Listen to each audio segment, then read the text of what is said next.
আমাদের বাংলাদেশে একটা ভাইয়ার সঙ্গে আমাদের পরিচয় হয়েছে, খুবই ইন্টারেস্টিং একটা মানুষ।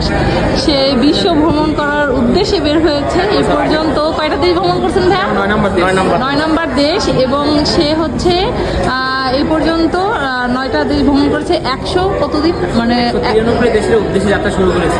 শুরু করছে 1 বছর হয়েছে, 9টা দেশ ভ্রমণ করছে, 193 দেশ ভিজিট করার প্ল্যান আছে। তারপরে ফিরবে বাংলাদেশ।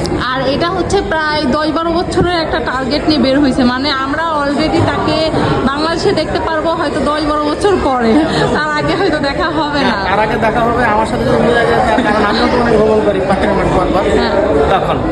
আসলে এরকম একটা ইন্টারেস্টিং মানুষের সঙ্গে আমাদের দেখা হয়েছে এবং অনেক গল্প করেছি। ভাইয়ার সঙ্গে কথা বলে আমাদের ভীষণ ভালো লাগছে যে আমাদের বাংলাদেশের ছেলে এরকম একটা উদ্যোগ নিয়েছে। আসলে এটার জন্য আমি অনেক হ্যাপি, খুব ভালো লাগছে। আসলে পরিচিত হয়েছি, হ্যাঁ যোগাযোগ করতে চলে আসছি, অনেক অনেক গল্প হয়েছে। কিন্তু কখন যে আমরা পৌঁছে গেছি আমাদের হোটেল লবিতে, আমরা আসলে টেরই পাইনি। আমরা অনেক গল্প করেছি। আচ্ছা ভাই, ভালো থাকবেন, সুস্থ থাকবেন। Thank you.